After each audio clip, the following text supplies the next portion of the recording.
ನಮಸ್ಕಾರ ಎಲ್ಲರಿಗೂ. ಇವತ್ತು ದಿನ ಹುತ್ತರಿದುರ್ಗಕ್ಕೆ ಬಂದಿದ್ದೀನಿ ಟ್ರೆಕ್ ಮಾಡೋಣ ಅಂತ. ಸೊ ಇದೊಂದು ಕೆಂಪೇಗೌಡರು ಕಟ್ಟಿರೋ ಒಂದು ಕೋಟೆ. ಸುಮಾರು 16ನೇ ಶತಮಾನದಲ್ಲಿ ಅವ್ರು ಕಟ್ಟಿದ ಒಂದು ಕೋಟೆಯಲ್ಲಿ ಅವರು ಮದ್ದು ಗುಂಡುಗಳನ್ನೆಲ್ಲ ಅವ್ರು ತಯಾರಿ ಮಾಡ್ಕೊತಾಯಿದ್ರು. ಸುಮಾರು ಚೆನ್ನಾಗಿದೆ ಕೋಟೆ, ಮಾಡ್ರೇಟ್ ಆಗಿದೆ ಟ್ರಕ್ಕೆಲ್ಲ.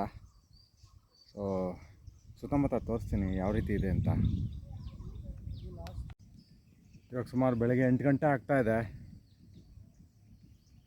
ನೀವು ನೋಡ್ತಾ ಇರ್ಬೋದು ಬೆಟ್ಟ ಸುತ್ತಮುತ್ತಲೇ ಇದೆ. ಒಂದು ಸುಮಾರು ಕಾಲು ಭಾಗ ಬೆಟ್ಟ ಒಳ್ಳೆ ರೋಡ್ ಮಾಡಿದ್ದಾರೆ. ಒಂದು ಮೂರ್ನಾಲ್ಕು ಹೇರ್ ಪಿನ್ ಬೆಂಡ್ಸ್ ಕೂಡ ಇದೆ. ಆ ಬೆಟ್ಟ ಬೈಕಲ್ಲಿ ಬರೋಕ್ಕೆ ಒಳ್ಳೆ ಮಜಾ ಇತ್ತು. ಪ್ಲಸ್ ಅಲ್ಲೊಂದು ಚಿಕ್ಕದಾಗಿ ಒಂದು ಕೋಟೆ. ಸೊ ಅದು ಕೂಡ ಹುತ್ತರಿದುರ್ಗ ಕೋಟೆಗೆ ಸಂಬಂಧಪಟ್ಟಿದ್ದೆ. ಅಲ್ಲಿ ಕಾಣ್ತಾ ಇರೋದು ಹಳ್ಳಿ ಹುತ್ತರಿದುರ್ಗ ಅಂತ. ಪ್ಲಸ್ಸು ನೀವಿಲ್ಲಿ ನೋಡ್ಬೋದು ಈ ಒಂದು ಬೆಟ್ಟದಲ್ಲಿ ತುಂಬ ನೀಟಾಗಿ ಮೆಟ್ಲು ಥರ ಕೊರೆದಿದ್ದಾರೆ. ಸೊ ಹತ್ತಕ್ಕೆ ಇಳಿಯೋಕ್ಕೆ ತುಂಬ ಈಸಿ ಆಗಲಿ ಅಂತ. ಮೋಸ್ಟ್ಲಿ ಈ ಸ್ಟೆಪ್ಸ್ ಇರಲಿಲ್ಲ ಅಂದಿದ್ರೆ ಮೋಸ್ಟ್ಲಿ ಇನ್ನೂ ಕಷ್ಟ ಆಗ್ತಾಯಿತ್ತು ಅನಿಸುತ್ತೆ. ಈ ಸ್ಟೆಪ್ಸ್ ಇಲ್ಲ ಅಂದಿದ್ರೆ ಮೋಸ್ಟ್ಲಿ ಇದೊಂದು ಶ್ರವಣದುರ್ಗ ಥರನೇ ಇರ್ತಾಯಿತ್ತು. ನೋಡಿ ಇಲ್ಲಿ ಕೋಟೆ ಗೋಡೆಗಳೆಲ್ಲ ಇನ್ನೂ ಕಾಣ್ತಾ ಇದೆ. ಮೋಸ್ಟ್ಲಿ ಇಲ್ಲಿ ಯಾರೋ ಪೀಕಲ್ಲಿ ಕುತ್ಕೊಂಡಿದ್ದಾರೆ ಅನಿಸುತ್ತೆ. ಮೋಸ್ಟ್ಲಿ ಅಲ್ಲಿ ಹೋದರೆ ಗೊತ್ತಾಗತ್ತೆ. ಬೆಳಗ್ಗೆ ತುಂಬ ಚೆನ್ನಾಗಿದೆ, ಮಂಜು ಇದೆ. ಮೋಸ್ಟ್ಲಿ ಅಲ್ಲೆಲ್ಲ ಗದ್ದೆ ಹೊಲ ಎಲ್ಲ ಇದೆ, ಅದು ಯಾವುದೂ ಕಾಣ್ತಾ ಇಲ್ಲ.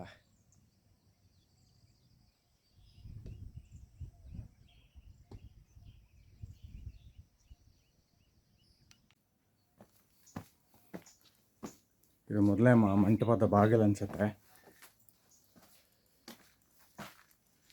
ಸುಮಾರು 16ನೇ ಶತಮಾನದಲ್ಲಿ ಕೆಂಪೇಗೌಡರ ಕಾಲದಲ್ಲಿ ಇಲ್ಲಿ ಮದ್ದುಗುಂಡುಗಳನ್ನ ತಯಾರಿ ಮಾಡ್ಕೋತಾ ಇದ್ರಂತೆ. ಅವರ ಅನುಕೂಲಕ್ಕೆ ತಕ್ಕಂಗೆ ಯಾರಾದರೂ ಅವ್ರ ಮೇಲೆ ಏನಾದರೂ ಅಟ್ಯಾಕ್ ಮಾಡೋಕ್ಕೇನಾದರೂ ಬಂದಾಗ ಇಲ್ಲಿಂದ ಯೂಸ್ ಮಾಡೋಕ್ಕೆ ಈಸಿ ಆಗಿರುತ್ತೆ ಅಂತ. ವಾಕಿಂಗ್ ಟ್ರೈಲ್ಸ್ ಎಲ್ಲ ಚೆನ್ನಾಗಿ ಮಾಡಿದ್ದಾರೆ, ನೀವೇ ನೋಡ್ತಾ ಇರ್ಬೋದು.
ಈ ವಾಕಿಂಗ್ ಟ್ರೈಲ್ನ ನೀವು ಅಬ್ಸರ್ವ್ ಮಾಡಿ ನೋಡಿ, ಹಳೇ ಮೆಟ್ಟಿಲಿದೆ, ಹಳೇದು. ಅದು ಇದೆ ಅನ್ನೋದು ಕಾಣ್ತಾ ಇಲ್ಲ. ಅದರ ಪಕ್ಕನ ಹೊಸದಾಗಿ ಮಾಡಿದ್ದಾರೆ, ತುಂಬ ಚೆನ್ನಾಗಿ ಮಾಡಿದ್ದಾರೆ. ಸೊ ಕೈಯಲ್ಲಿ ಹಿಡ್ಕೊಳಕ್ಕೆ ಬ್ಯಾರಿಕೇಡ್ಸ್ ಎಲ್ಲ ಹಾಕಿ ಸ್ಟೀಲ್ದು. ಇದೇ ಜಾಗ ನೋಡಿ ಮೆಟ್ಲಿಲ್ಲ ಅಂದರೆ ಜಸ್ಟ್ ಯೋಚನೆ ಮಾಡಿ ಎಷ್ಟು ಕಷ್ಟ ಇರುತ್ತೆ ಅಂತ ಹತ್ತಕ್ಕೆ. ಸ್ವಲ್ಪ ಜಾರು ಬಿದ್ದರೆ ಅಷ್ಟೇ ಓದಿ ಕೆಳಗಡೆಗೆ.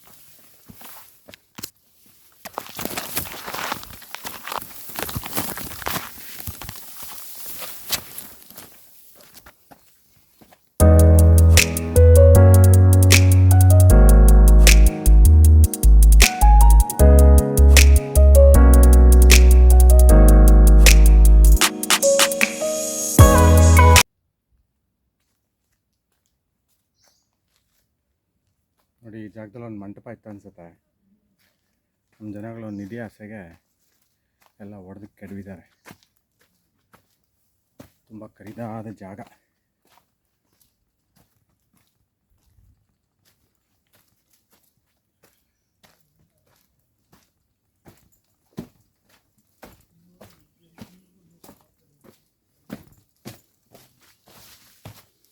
ಈ ಜಾಗ ತುಂಬ ಅಡ್ವೆಂಚರಸ್ ಆಗಿ ಇದೆ.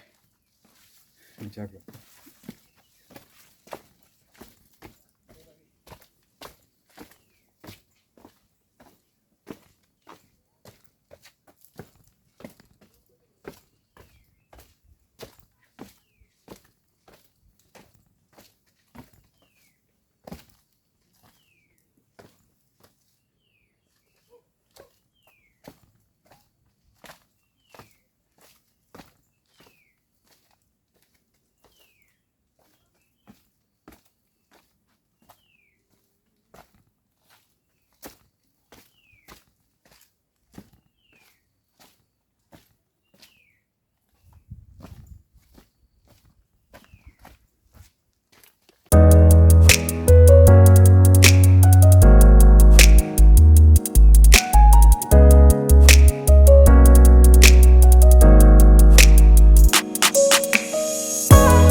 ಆಲ್ಮೋಸ್ಟ್ ಪೀಕಲ್ಲೇ ಇದ್ದೀವಿ.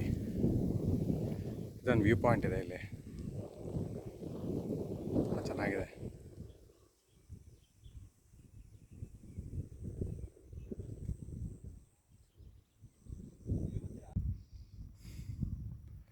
ನಾನು ಪೀಕಿಗೆ ಬಂದಿದ್ದೀನಿ. ಮೋಸ್ಟ್ಲಿ ಇಲ್ಲಿ ಸುತ್ತಮುತ್ತ ನೋಡ್ಬೋದು ಬರೀ ಬಂಡೆಗಳು. ಪ್ಲಸ್ ಆಗಿನ ಕಾಲದ ಕೋಟೆ ಮೋಸ್ಟ್ಲಿ ನಿಮ್ಗೆ ಕಾಣ್ತಾ ಇದೆಯೋ ಕಾಣ್ತಾ ಇಲ್ವೋ, ದೊಡ್ಡ ದೊಡ್ಡ ಬಂಡೆಗಳನ್ನ ಕಟ್ ಮಾಡಿ ಜೋಡಿಸಿದ್ದಾರೆ. ಅದು ಯಾವ ರೀತಿ ಒತ್ತರೋ ಇಲ್ಲಿ ತನಕ ಗೊತ್ತಿಲ್ಲ. ಇಲ್ಲಿ ಅಲ್ಲೊಂದು ಚಿಕ್ಕದಾಗ ಒಂದು ಕೋಟೆ ಇದೆ, ತುಂಬ ಚೆನ್ನಾಗಿದೆ. ಒಂದು ಚಿಕ್ಕದಾಗಿ ಈಶ್ವರನ ಗುಡಿ ಇದೆ. ಯೂಶಲಾಗಿ ನೀವೆಲ್ಲ ಬೆಟ್ಟದ ಮೇಲೆ ನೋಡಿದ್ರು ಒಂದು ಈಶ್ವರನ ಗುಡಿ ಇರತ್ತೆ. ಒಂದು ಬಸವ ಇಬ್ಬರು ಇದ್ದೇ ಇರ್ತಾರೆ. ಹಾಗೂ ಇಲ್ಲೊಂದು ಪುಟ್ಟದಾಗ ಒಂದು ಕಲ್ಯಾಣಿ ಇದೆ, ನೋಡ್ಬೋದು. ಇಲ್ಲಿ ಜನರ ಕೇಳ್ಪಟ್ಟಂಗೆ ಈ ಕಲ್ಯಾಣಿ ತುಂಬ ಆಳ ಇದೆಯಂತೆ. ಯಾಕಂದರೆ ವರ್ಷಕ್ಕೊಂದ್ಸತಿ ಕಾರ್ತಿಕ ಮಾಸದಲ್ಲಿ, ಶ್ರಾವಣ ಮಾಸದಲ್ಲೆಲ್ಲ ಇಲ್ಲಿ ಸುತ್ತಮುತ್ತ ಹಳ್ಳಿ ಜನರು, ಒಂದು 10 ಹಳ್ಳಿ ಜನರು ಇಲ್ಲಿ ಪರ ಮಾಡ್ತಾರೆ ಅಂತಾರೆ. ನಮ್ಮ ಕಡೆ ಹರ್ಷವೇ ಅಂತಾರೆ. ಸೊ ಈ ಬೆಟ್ಟದ ಮೇಲೆ ಬಂದು ಎಲ್ಲ ಊರ ಜನಗಳೆಲ್ಲ ಇಲ್ಲೇ ಅಡುಗೆ ಮಾಡಿ ಸಂತೋಷನ ಸಂಭ್ರಮಿಸ್ತಾರಂತೆ. ತುಂಬ ಚೆನ್ನಾಗಿದೆ. ಒಂದು ಮಾಡ್ರೇಟ್ ಟ್ರ್ಯಾಕ್. ಬಟ್ ಆದರೂ ಬೇಜಾರಿನ ಸಂಗತಿ ಏನಂದರೆ, ನೀವಲ್ಲಿ ನೋಡ್ಬೋದು ಆ ನೀರೊಳಗಡೆ ಆ ಪಾಚಿಗಿಂತ ನೀರು ಕುಡಿದಿರೋ ಬಾಟಲ್ಸ್ ಇರ್ಬೋದು, ಬೇಡದಿರೋ ಕವರ್ಗಳು, ಇದೆಲ್ಲ ಬಿಸಾಕಿದ್ದಾರೆ. ಇದೆಲ್ಲ ಒಂದು ಮಾನ್ಯುಮೆಂಟ್ಸ್ ಇದ್ದಂಗೆ ನಮಗೆ. ಇದೆಲ್ಲ ನಾವು ಕಟ್ತೀನಿ ಅಂದರೂ ಕಟ್ಟೋಕ್ಕಾಗಲ್ಲ. ಪ್ರಕೃತಿನೇ ನಿರ್ಮಿಸಿರೋದು. ಅದನ್ನು ಉಳಿಸ್ಕೊಂಡ್ರೆ ನಮಗೂ ಚೆನ್ನಾಗಿರುತ್ತೆ, ನಮ್ಮ ಮುಂದಿನ ಪೀಳಿಗೆಗೂ ಅವ್ರಿಗೂ ಉಳಿಯುತ್ತೆ. ನಮ್ಮ ಹಿಂದಿನ ಕಾಲದ ಹಿಸ್ಟ್ರಿಗಳೆಲ್ಲ ಅದೆಲ್ಲ ಜೀವಂತವಾಗಿರಬೇಕು. ಇಲ್ಲಾಂದರೆ ಜಸ್ಟ್ ಬೆಂಗಳೂರಿಗೆ ಹೋಗಬೇಕು. ಬೆಂಗಳೂರಲ್ಲಿ ಒಂದು 4-5 ಮಾಲ್ ಇರುತ್ತೆ, ಮಾಲ್ ನೋಡಬೇಕು, ಅಷ್ಟೇ ಜೀವನ ಆಗಿಬಿಡುತ್ತೆ. ಮೋಸ್ಟ್ಲಿ ಮುಂದಿನ ವೀಡಿಯೋಲಿ ಸಿಗೋಣ. ಸುತ್ತಮುತ್ತ ಮಾಗಡಿ ಸುತ್ತಮುತ್ತ ಇರೋ ಒಂದು ಕೆಂಪೇಗೌಡರದ ಇನ್ನೊಂದು ದುರ್ಗಕ್ಕೆ ನಾನು ಬಂದು ನಿಮಗೆಲ್ಲ ಸಿಗ್ತೀನಿ. ಬಾಯ್.